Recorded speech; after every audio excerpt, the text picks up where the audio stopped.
Got the mic. Almost missed it. Hello, everybody. Good evening. Welcome to Mondays with Max. Got an exciting one for you tonight. Wow. Is YouTube land, Discord, everybody is blowing up about HIP 51 for Helium. It was very interesting. I didn't have a lot of time to do a lot of research on it, but I'll go into that in a little bit. Before we do that though, let's do some shout outs. I always miss the top couple people when I do a poll. So unfortunately I can't see the first two people. But anyway, Travelers Travels, thank you for being here. Paul Doherty. Oh, you were the first one. Yes. Sorry. It did not change. So no 12 BTC for you. Anyway, so thanks Paul for being here. Magic Lucky, Mike the Miner, Automatic Beats, Fudweiser, thank you for being here. I appreciate it and being a member. Crypto Tito, thank you for being here. J-Rad, D Miners, Seb Chaps, I haven't seen you here before, so thank you for being here. Fudweiser, I said. Hawk Crypto Mining, thank you for being a member, appreciate it. S Cheng, thank you again for being here. K Trim, let's see. I always hate when it does that jump. Let's see. Sorry, it jumped way far on this one. D Miners, Hawk, Murky Solution, thank you for being here. I appreciate it. Serpent X Tech, I will answer that question in a little bit, but thank you for being here. Let's see who else. Anybody else in the chat? Governor Mule, let's call it that. Thank you for being here. Automatic Beats, New England Crypto, thank you for being here. Sunflower Mama, of course, thank you for being here. Mining Booms, Integra Guy, thank you for being a member and being here. Ildemaro Osechas. Hopefully I said that correctly. I notice that every time whenever you're here. So thank you for being here. TPS Miner, thank you for being here. Appreciate it. Richard Borgia and David Evans and Dakota Miner. Alrighty. Thanks, guys. Appreciate you guys being here. Oh, so that is okay. I did say it right. Good.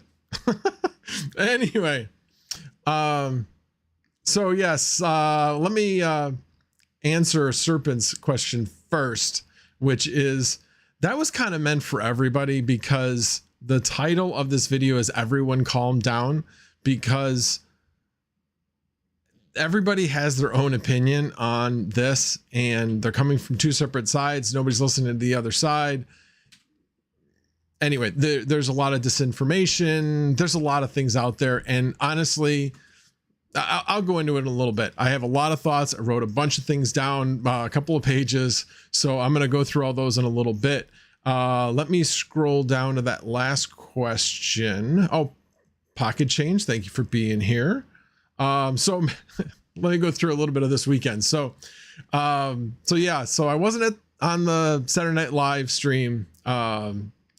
So Saturday morning was like, I was in a different dimension. It was very strange. I won't go into all the things, but, let's just say it was a very unnerving, disturbing, morning in a lot of ways. I was at work. It was bad. It was bad. So came home, went to the concert.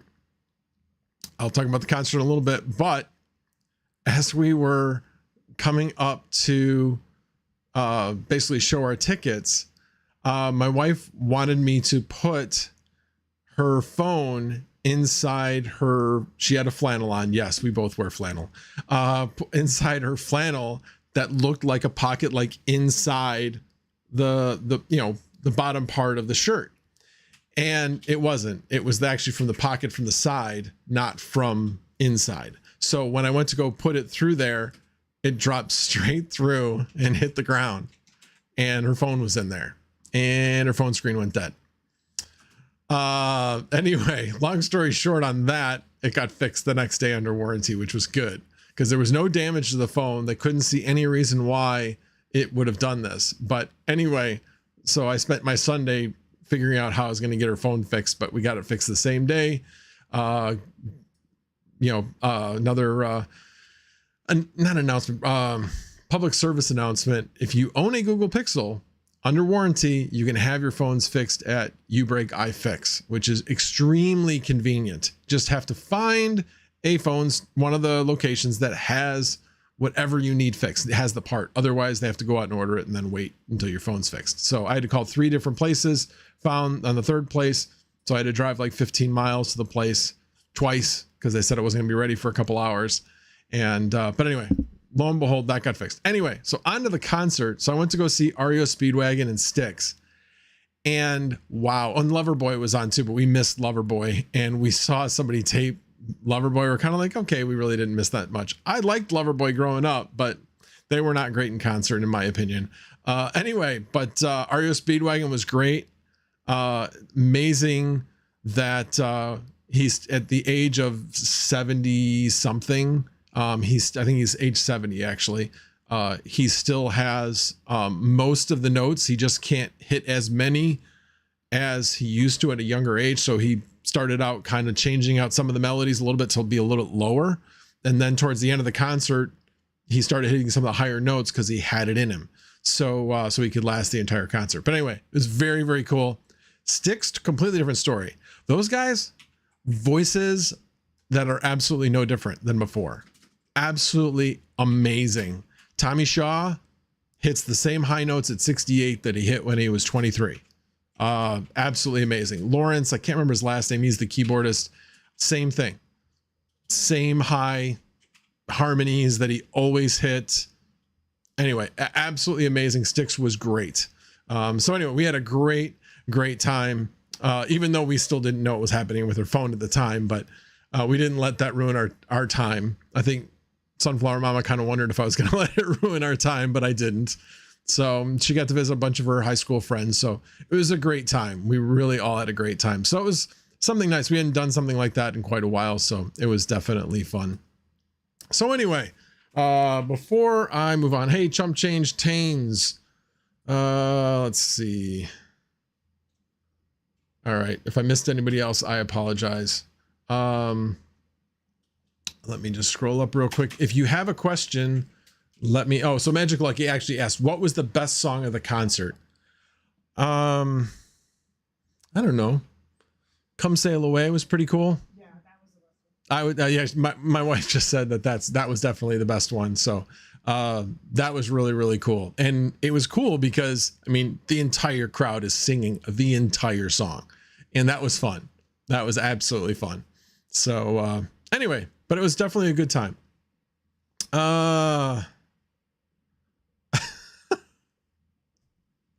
Hawk sitting here trying to, lobby me to make him a mod. That's not the way to win hearts and minds, Hawk. Just saying. Anyway, alrighty. Well, let's get on to the first subject of the day, and that is helium. So I have a bunch of things written down because I didn't want to miss anything. So I'm going to be somewhat of a devil's advocate here, because I really feel like there's so much out there that is anti-helium that it's kind of like, okay, I think definitely some of it's warranted, and you'll hear about that later. I'll get into my negatives at the end, but I think some of it's unwarranted. So here's my devil's advocate thing. And this is basically goes to what I posted here. Do you spec mine? 51% of you said you spec mine. You are not getting Ethereum profits in order to spec mine. So you're saying, hey, I'm willing to take a risk by basically paying money, because instead of making, let's just say, make $10 on Ethereum, you're going to make next to nothing on something that you have no idea what it's going to be worth a day. You do that for 30 days, you've mined $300. You haven't mined $300. So in doing so, you've almost bought a helium miner. So my point in that is, by buying a helium miner, you're basically spec mining. This wasn't like an absolutely established project that was going to be, completely known or anything like that. It was an idea that we thought would become something. So there were no guarantees. There's no guarantees in crypto, but in this particular case, this was a smaller ecosystem. And you can tell by the way it's run, there's absolutely no guarantees. Well, I'll get into that a little bit later too. But it is a risk. Everything in crypto is somewhat of a risk, but this is definitely a risk. Spec mining is a risk. It may not seem like a risk, but you're spending electricity to mine something that, like I said, may or may not be worth anything down the road. Ravencoin Lite. Anybody mine Ravencoin Lite? That was spec mining. What's it worth today? So my point is that's what we are doing when we mine a helium, or whether or not we're able to mine helium. And obviously that's the other part of it, is how much helium are you actually getting? Are you getting what you're supposed to be getting? So that's my first devil's advocate point. So the other thing is, putting yourself in their shoes, what were they supposed to do? They're proposing to establish a 5G network and a Wi-Fi network in order to fend off competitors. So you have, like, for instance, in the 5G space, you have pollen. That's already getting going, but it doesn't have the same following as helium. So if helium can play a little bit of catch up, they can be a competing network to the pollen network. So, or we could just be pigeonholed into LoRa and say, yep, we've got all the network, and we're going to do this, but then H&T in the background becomes more and more worthless. So your profitability of what you're even mining, not only are you mining less because there's more coming out of the network, you're mining less because H&T hasn't grown into what it's, you know, what the possibilities are. So they had to do something. So how it's set up, that's arguably that maybe it's not set up the best way. Okay. So just keep that in mind, that they have to do something. They have to evolve. This is where networks are going. These are available network technologies that are going to be taken advantage of for Internet of Things and other data transmissions that these networks are trying to get a market share of, because there's demand for these products. So that's the other counterpoint. The other thing is, this is going to take years. Well, first of all, we're talking about helium, people. How long have they been just trying to get the light hotspot thing going? It's going on 2 months. Well, probably not 2 months. Now they're talking this might be 2 to 2.5 months before they get this figured out, though. Just to figure out a fork. How long do you think it's going to take them to roll out successfully 5G data transmission networks? It's going to take them a while. So one of the things I did watch, Gristle King is well known in the Helium community, and he had a group of Helium people, including Joe from Network Bits, I believe is the Helium YouTube channel. I watch him. I've called him out once or twice on my stream. I mean, called him out in a good way, not in a bad way. Anyway, he was like the counterpoint on that. Everybody else was pro HIP 51, but they gave him a voice. They didn't discount anything he was saying. They made a point that he was making good points. But anyway, there was a lot of good information from the pro HIP 51 side. And even the people that were pro HIP 51 were saying, there's a lot of things I don't like about this. So nobody seems to be overly happy about what is being proposed, which kind of leads me into one of my other thoughts. So how many people have ever voted for a school to be built, especially a high school to be built, or a park district facility to be built? Usually the first time they're proposed, it is pie in the sky. We want this, we want that, we want all of this. And it gets voted down because it's too darn expensive. Nobody wants to pay that much for it. Then more reasonable people get involved and they scale it back to what is only necessary and what is only needed. And I feel like in this particular case, they're like, yes, overall, this is a good thing. Yeah, building a high school in an area that's growing, yeah, it's a good thing. But that doesn't mean you have to vote for it if it's not the right thing. And in this case, I don't feel like they've made a case that this is the right thing, the right solution. They haven't said it. They just basically put out all these. I mean, there's a lot of mathematical formulas in here with very little explanation. I haven't read, I've scanned through it. I haven't read through it. But it could be explained a lot better than just writing the HIP.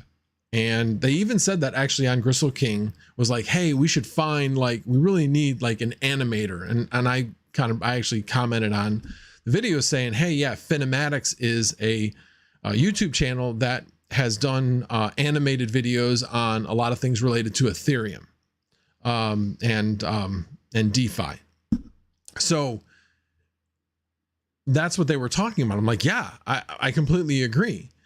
The problem is that they don't have any PR. And again, I'll get into that a little bit later when I get into the negative things. But all right, so sorry, I got a little bit on a tangent there.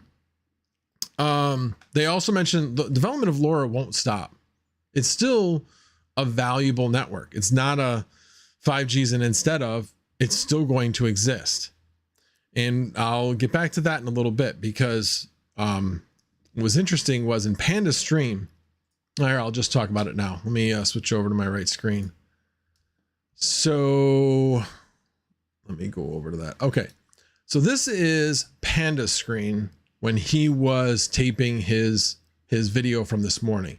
And it says more networks, more usage. And it talks about how the traffic, and I specify traffic, the amount of data transmitted is going to be. Now, you can't really read this very well probably, but it basically says that LPWAN, or the LoRa network, what we currently know, will be 1.2% of all the data transmitted, while cellular will take 88.9%. Now, this is a growing pie. So how much of that 1.2% is 1.2% more data than what we're transmitting now? I don't know. It could be. It's a hugely growing technology, and the usage of it is going to be growing a ton. So this is a really, really bad graphic in my mind. Now, let's move over to what it looks like now. They completely changed the graphic after Panda's video. Go figure. Yeah. So anyway, what they basically are saying, helium potential before HIP 51, which is a small moon, and after HIP 51, a big moon. Anyway, which graphic is worse? Neither one of them is great. The first one was, I think, didn't tell you the whole story. It didn't even tell you what the numbers represented. This is what I'm talking about, bad PR. Who is writing this stuff? Come on. It sounds great, but you got to make the graphics worth, because that's what people are going to be looking at. They're not going to want to read all the text. They're going to want to look at the graphics. That's what is going to attract people's attention. So anyway, all right, I'm getting out on tangents as I go, so apologize for that. All right, I'll go over that a little bit later about the current problems of the LoRa network. So anyway, the one thing that gets me is, it's not whether it's a good idea. It's, does the business model work? You know, do we think that it's a good idea that HNT expands out to 5G networks and Wi-Fi networks and VPN networks? Yeah, I think it is a good idea. But is the way that they've structured it correct? Have they sold the idea? Have they even explained the idea as to why that is the best solution? No, they've just explained this is the idea. That's disappointing.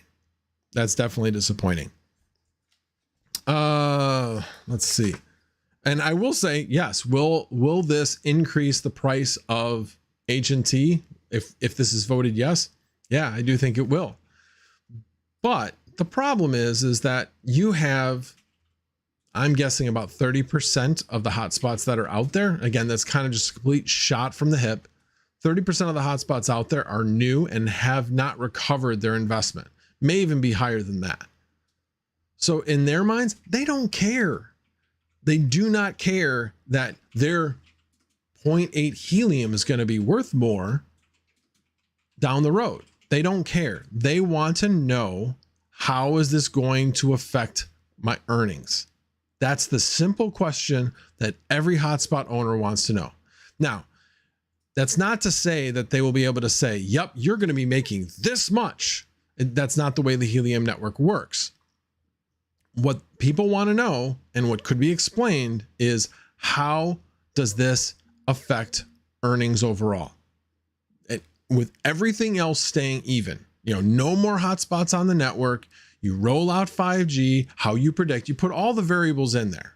So if we think that 5G is going to grow at 25% a year or 100% a year or whatever it is, put your assumptions in and then state, this is how we think it's going to affect earnings. We may make more.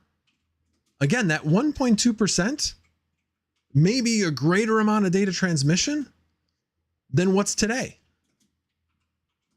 So the pure number to say we're at 1.2% of all of it and saying we're earning less because of that, I can't say that that's an absolute fact. again, because there's not enough information. At least I don't have enough information yet. So, all right. So let me see. I'm still on the first page, guys.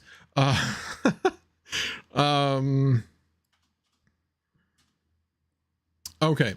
So now we'll start going to the public relations failure. Yeah, this was a complete public relations failure. I mean, man, I'm sorry. I know you guys have heard me talk about Flux, but you want to talk about somebody that's getting public relations right?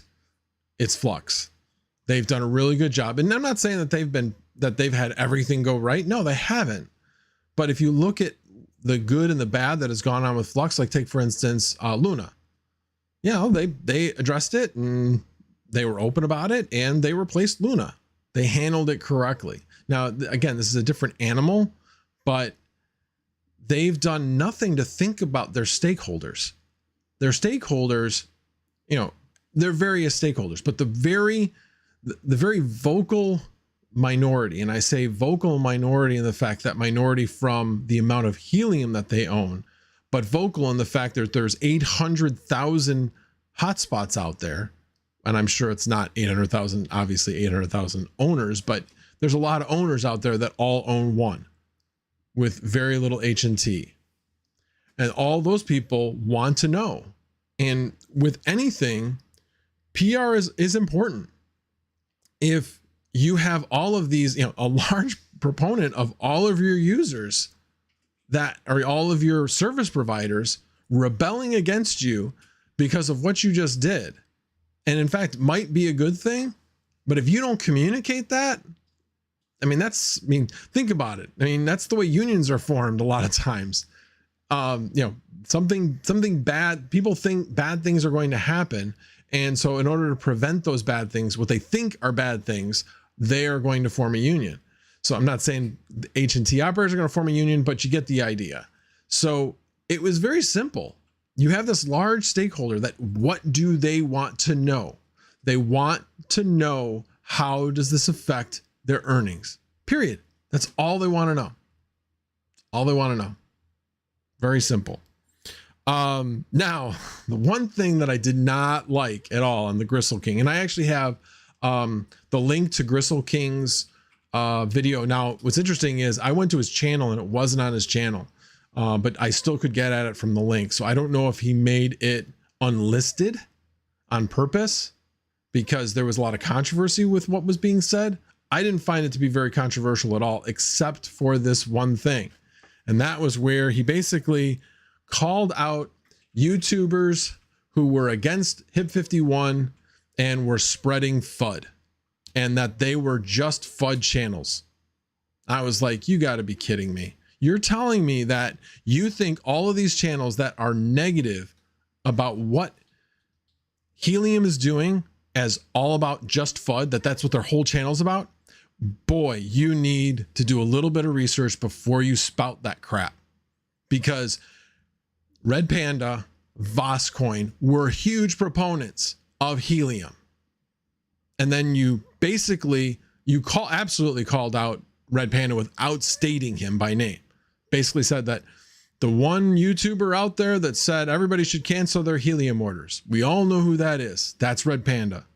Called him out, and then in the next few sentences after that, talked about YouTubers and all they do is spout FUD. Well, you just talked about Red Panda, and then you said that. I was completely offended. And I told him that on a comment. He responded, not specifically about that, but about what else I said, which was, you know, good information. It was good to hear different points of view. Wish he would have at least acknowledged that he shouldn't have said that, or at least done a little bit of research. So definitely very disappointed with Gristle King about that. All right, on to page 2. Let's see. So one of the things, so Gristle King, yes, is very knowledgeable about Helium. He got started as a Helium miner, basically owning a lot of different hotspots, became very knowledgeable about how to make them the most profitable. That's kind of how he got his name. Now, what he's more doing is working with people on sensor projects.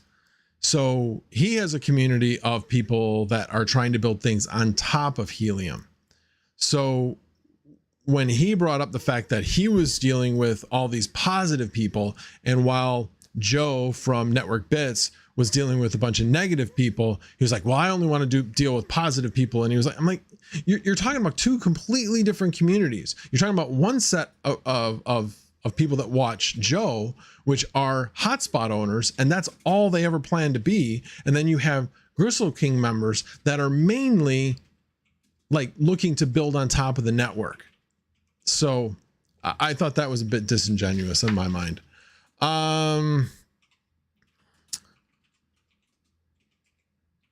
Yeah, I already talked about that. You know, network was built on basic miners. Mining channels helped build this network, and we're very positive about Helium, not FUD channels. All right. And okay, this was interesting. So one point I wanted to make was, please go vote. It's really simple. I can show you exactly how to do it.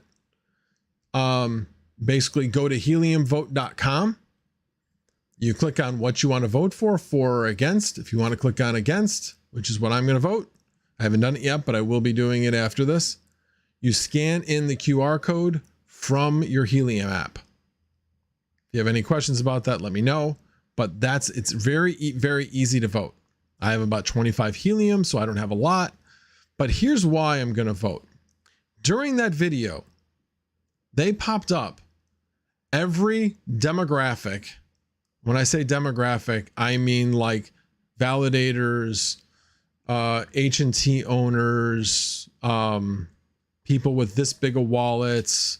So the one they pointed out was the one that had the highest percentage was only 20%. And those were H&T owners that had greater than 10 Helium and less than 100. So that had the greatest. Now I'm sure they didn't do one for less than 10 because that probably would have been make them look bad. But I'm one of those guys. I have 25. So I want to have my vote at least show that number's not correct. So, oh, thank you, Hawk Crypto, for the super chat. I do appreciate that very much. So anyway, so please, if you own Helium, go vote. It costs almost nothing, especially with where Helium is right now. So I think it's worth hearing your voice heard. They talked about that actually on that video, again, in the description, where they still are not getting enough people to vote, you know, and they kind of made the point, and I don't disagree with them. Don't complain about it if you're not going to vote. I know it's not like you're going to vote at the voting booth where at least your vote counts as one and everybody else votes counts as one. This isn't done that way, but you can hear your voice heard. They are looking at different segments to see what their opinions are. It might make a difference in the future. And they are able to pull all those different, breakouts of the vote to see what segments are doing what. So please let your voice be heard and vote. Let's see. Was there anything else? Oh, yeah. Let me go over that one last. Talked about that. Yeah, I already talked about that. And then lastly, oh, thank you for whoever dropped the link. No, nobody did. Oh, I have to go get it off of my description. Yeah, let me drop the link. Give me a second.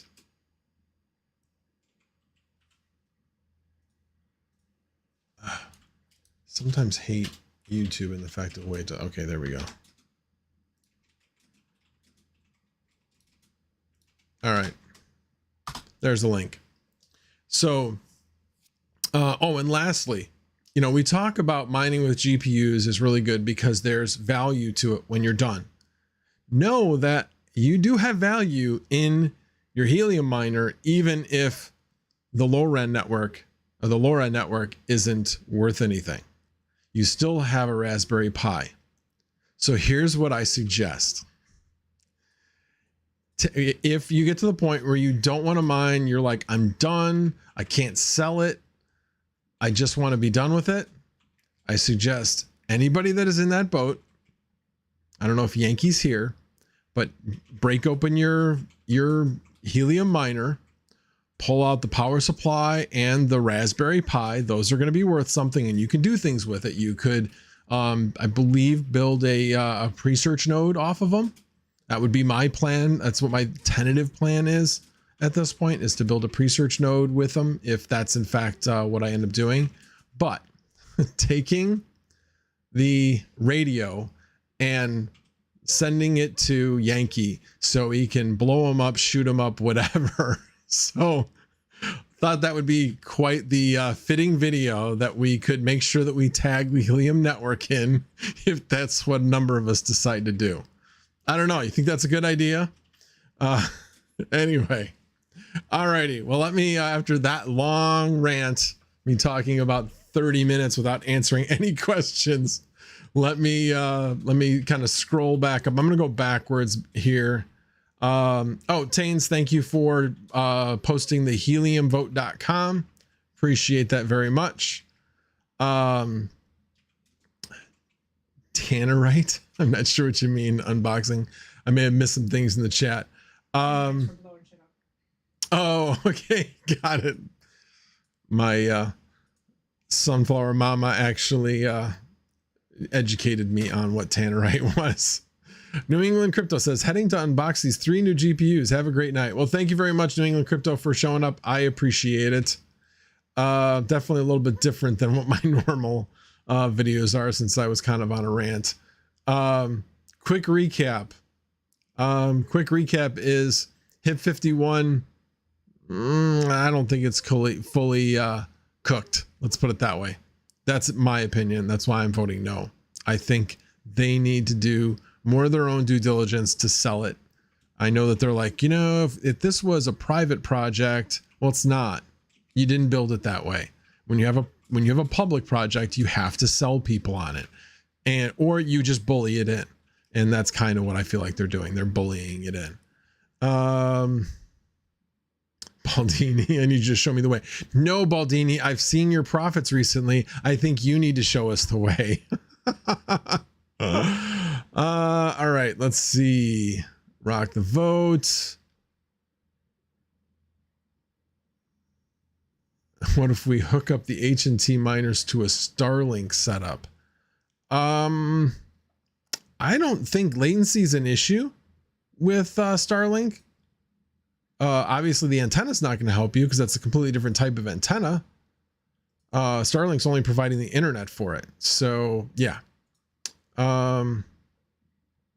Holding stake or holding stake. Unboxing project lies. You have all the information. No, I do not have all the information, but I'll be doing some research. Alejandro Alvarez, thank you. It's good to hear there's an adult in the room. Yeah.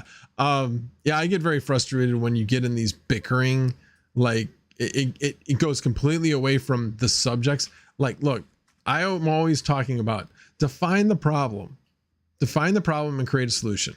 Now, what they're trying to do is creating a solution to a problem, which is they have competition, but they also need to address the how. How are they doing it? Who is it affecting? Who basically benefits? You know, this is about money. That's what crypto's about. It's about money. Yeah, and it's already pumping H&T. I haven't actually looked at the H&T price. We could certainly do that in a bit. Yeah, unboxing project. Yeah, tell me how you really feel. Yeah, you know I always do. I always do. Shot the hawk out of the sky. Yes, the hotspots will be 1.2% of the network, but again, is that more of than what they are now? And is that still an important portion? Again, think about how many people live in different areas. So yeah, you're probably going to have a much greater 5G coverage area in metropolitan areas, kind of similar to the way you have the network now, but you know, the LoRa network has greater coverage than a 5G signal will. It's a higher frequency. LoRa is a lower frequency. It generally will travel farther. So you need a lot more 5G devices to cover the same area. And in doing so, I used to do cellular systems where I would have to design them, and they would basically have like this is way back when, I'm dating myself, but this is where they have like 12 frequencies on a network, and you'd have to build a network with the cells so that you would not repeat those frequencies. So you had to find how to build that network, get the coverage you need, while at the same time limiting interference from cell to the next cell that has that frequency.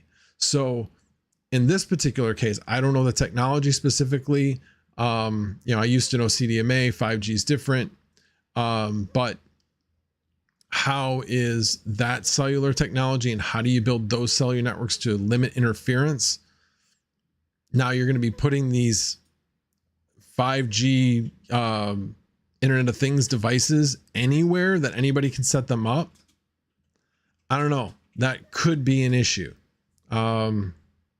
Anyway, it's a lot different than a lower frequency signal. It's a lot different.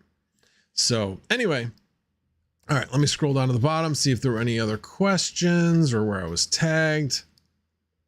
All right, I just saw that before.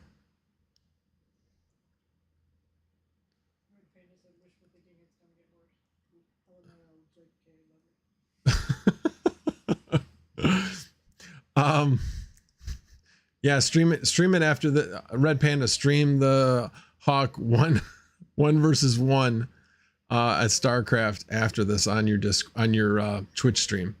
Anyway, so let me get into something else that I also wanted to get into with this, and that is the current state of Helium. It sucks. Plainly put, it sucks. Let's see. Hang on a second. I don't want to dox myself here. So let me make my Discord the right size here so I can get to what I want to get to. So this is a great point of information. I do like their Discord. Their announcements are valuable. Let's see. Oh, it doesn't matter. This is not my Discord, so I really does not matter to me. Anyway, just need the center. So these are all the things wrong, which I find kind of funny and kind of sad. So anyway, bottom line is there's 3 things wrong with it right now. So some hotspots are on a deny list, which they shouldn't be. There's 4 things. Hotspot flatlining still, even though they thought they had fixed the problem, they still haven't fixed the problem. Light hotspot chain syncing. When will it be off? So the whole idea was that the chain sync was not even supposed to exist after this fork. Well, they haven't turned it off yet, because otherwise the whole thing craps the bed. I don't want to get doxxed by YouTube. That's why this fork was made, so you didn't need the chain sync, because the chain sync is taking up too much block space, and they haven't even been able to get rid of it yet.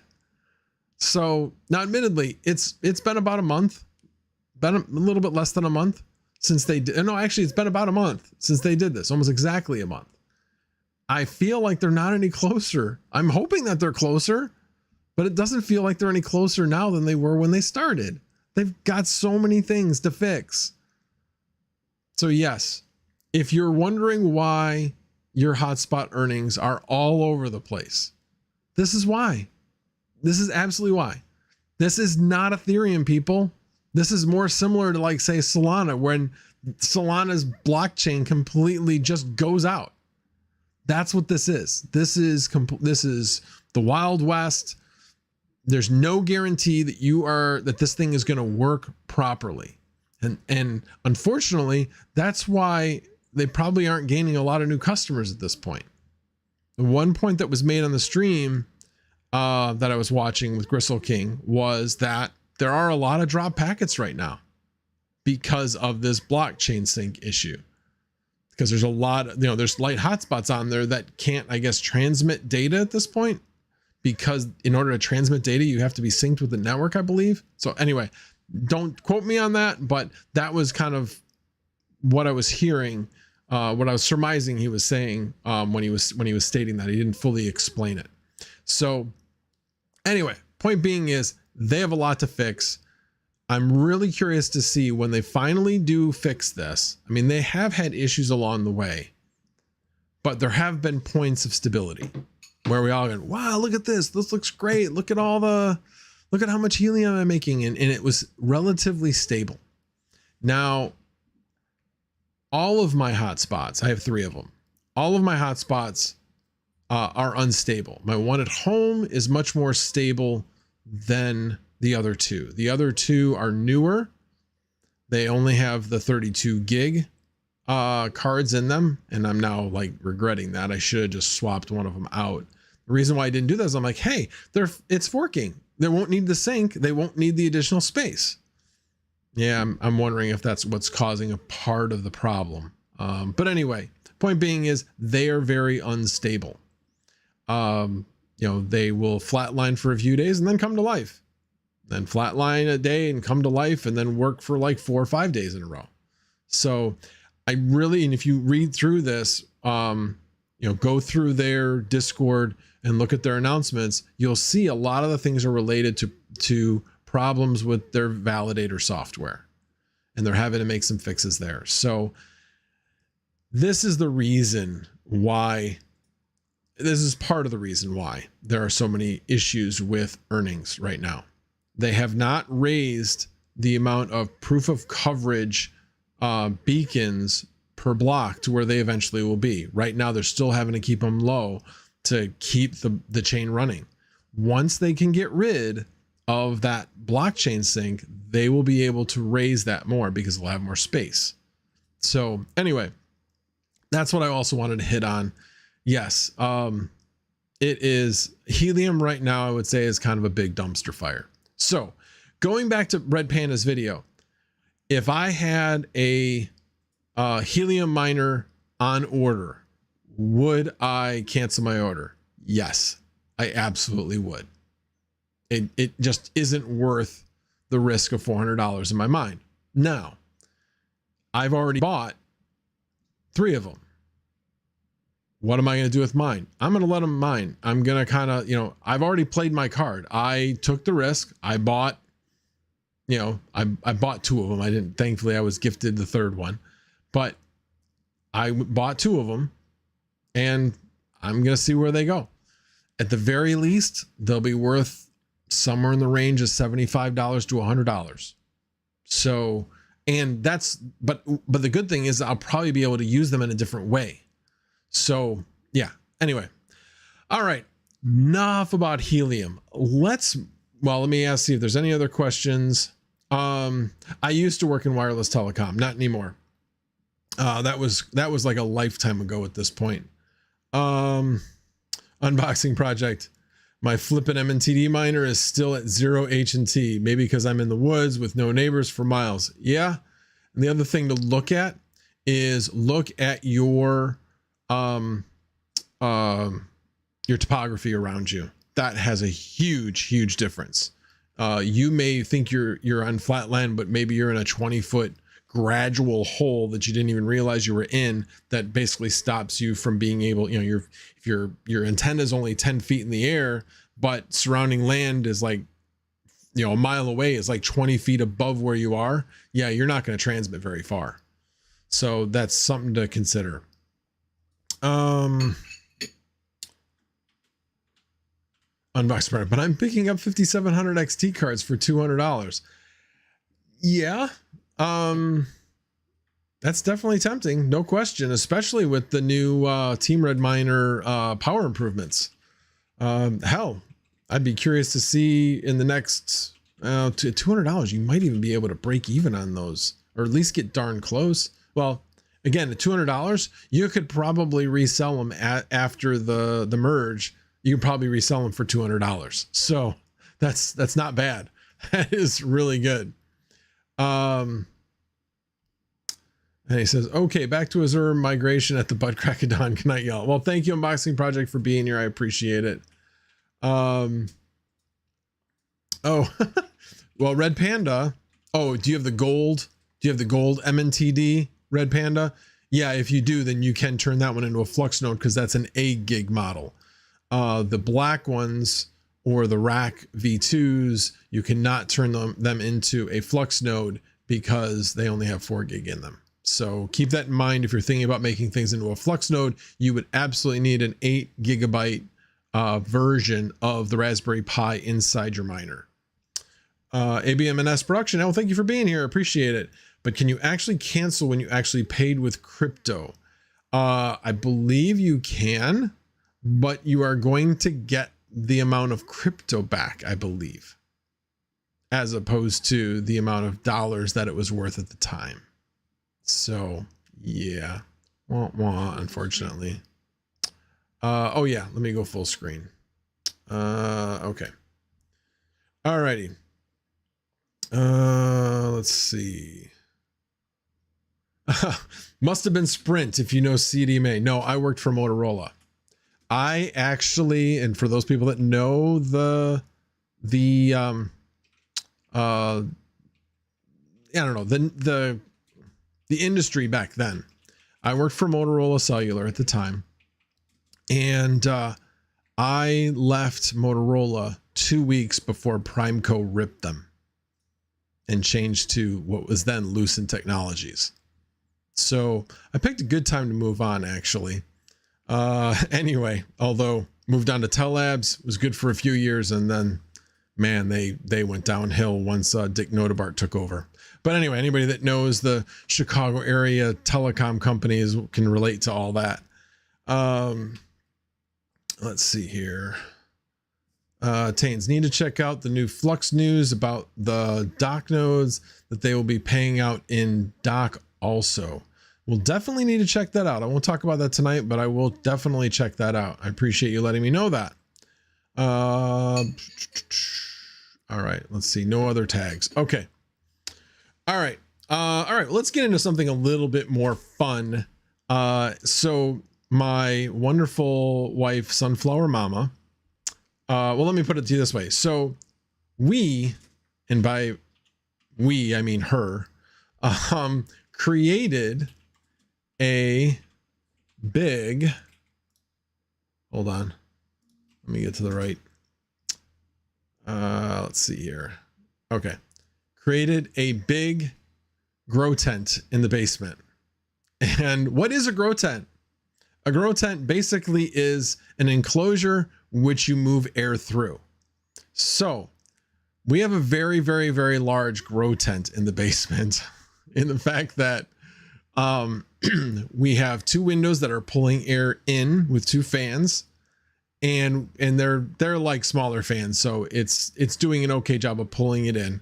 And then we have a 10-inch fan blowing out the hot air, which is directly behind the mining rigs. And what was happening before is the house was basically somewhere in the range of 8 to 10 degrees. I'm talking about upstairs, was 8 to 10 degrees cooler upstairs than it was downstairs. Well, on hot days, that meant upstairs was like 78, 79, and downstairs was like 87, 86. And I'm talking like 90-degree days.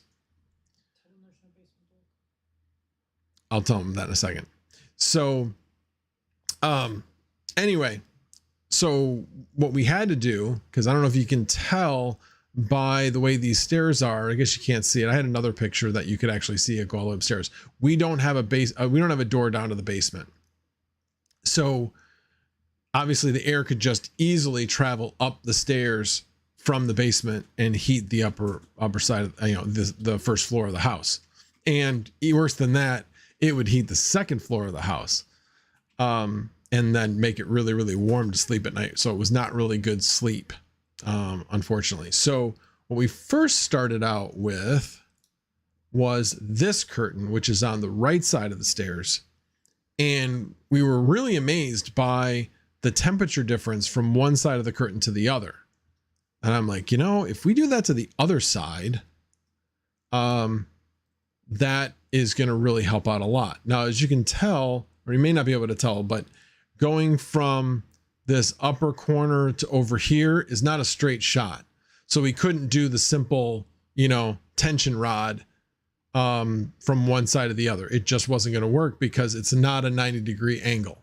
That's a 45-degree angle to this wall. Plus it doesn't actually match up.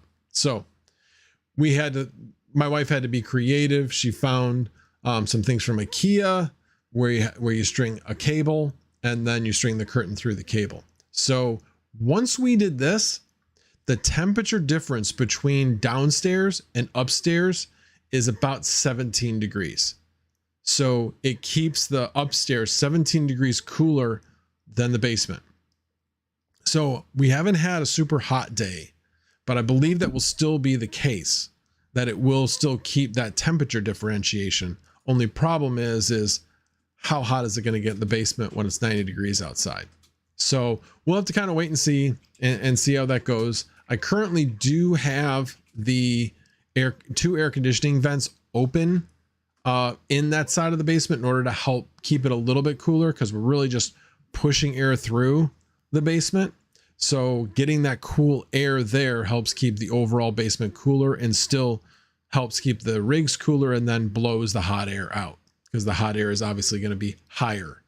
But it's honestly been an absolute game changer for the comfort of the house. Absolute game changer. And my daughter, and you can't really see this, but this whole area that's like behind the camera is now my daughter's new, like I say, living space. It's not her bedroom. It's the place where she can hang out, bring friends. She's got a TV, she's got a VR system, she's got her computer, you know, just her total hangout space. She's got her own fridge down there. So it's really kind of a place for her to hang out by herself, or like I said, or with friends. So kind of trying to make, now that she moves on to a real job and she started work this week, and giving her kind of her own little apartment, even though her bedroom and her living space is like 2 floors apart. So, and she can still obviously hang out with us in the first floor, but she doesn't have to. It's her space. So anyway, so that's Atomic Star we're talking about. Don't know if she made it tonight. But anyway, alrighty. Baldini, actually I can play the piano. We actually had a piano for quite a long time, but because I never played it, we basically got rid of it. But that piano is horrible sounding. Yeah, and closing the stair, that's not really what we want, because we want that open space in the basement to be cool for my daughter. We don't want her to heat her out. So this worked out really, really well in the fact that we still have more living space in the house, and she has her own separate space, while still basically accomplishing that same thing. Yes, it's my daughter's bat cave. Yes, that's exactly. Great things are going to come out. Yeah, it is. It really is. I should take pictures of this stuff so you guys can see it. It's really cool. My wife did a great job with organizing it, and yeah, it's really, it's pretty fun actually. She's got pictures up and really is really nice down there. Piano looks like it slaps. It's pretty horrible. 50 H&T for the piano. Sold, Yashnik. You just got to pay for shipping. I'm going to hold you to that, Yashnik. All right, Baldini, thanks for coming by. Well, anyway, before you leave, Baldini, so the other thing, and I said announcement, is yes, I am on Crypty. So I do have merch on crypty.com. Link is in the description, although give me a second and I will put that up here. This link will give you 10% off. Yeah, let me get that over here. Okay, there we go. So this is actually my favorite piece right now. I mean, obviously I also have the t-shirt on, so definitely happy with the t-shirt as well. and they are sized appropriately. Yes, I am a double extra large right now. But yeah, this is definitely a comfortable and sized, like I said, sized appropriately, what you'd expect. But what I do like about that, sorry, my hair is not going to be messed because of that. But, you know, I wouldn't have made a very good front by trying to put the logo on there. So we played around with it and I suggested this and then putting a logo on the side. So I thought this was really cool. I love this hat. Absolutely love this hat. Probably partially because I had something to do with it, but hopefully you guys like it too. It's a little bit more for this one because of the logo on the side, but I don't know. Guess we'll see how well that one sells versus the other ones. But yeah, go check it out. Has a lot of stuff with my regular logo on it. Also has things with a modified logo, something that the maker of Crypty had suggested. So at any rate, I'm pretty excited about it. Definitely liked, I've been thinking about it for a while, of, you know, a couple people had mentioned, you know, hey, how do I get some of your stuff? I've seen you have a t-shirt, you know, that type of thing. So I thought, okay, now's the time. People seem to be asking for it. So figured, hopefully you guys would enjoy it. And if you want to buy some, you have the discount code, or should say the discount link. Now that is an affiliate link. So, that will also help support the channel as well. So again, do appreciate, all orders to that. All right, let me do a final round around the comments and any questions you guys might have. And then we will call it a night, as I have been babbling for an hour at this point. All right. I see a whole bunch of people expressing their love for Red Panda. Murky Solution. Oh, sorry. And I am in talks about flannel things. So don't worry. That hasn't been forgotten. That's just a challenge. So give us some time. So, and it's summer, so it's not exactly the best time to be, people aren't going to be flocking to get the flannel. Unless, of course, we get like a tank top flannel. Sorry, just not my style. Anyway, all right. Serpent X Tech, calm down, max voltage. Yeah, sorry. Anyway, I definitely a little fired up tonight. Definitely a little fired up. I was watched a lot of those videos and I'm like, yeah, this is one side of the story. It's an important side of the story, but I feel like there's another side of the story, and that's when I found Gristle King's video. Oh, sorry, one last little tidbit. And this actually kind of irked me a bit. And you may see this in some memes or comments that are being made. Is Max is the guy's name actually, was making a point of, okay, let's say you're a franchise owner and you own Taco Bell franchises and you are paid in yum. I don't know. You know what I'm talking about. Whatever the company that owns KFC and Pizza Hut as well. But you're paid in that stock.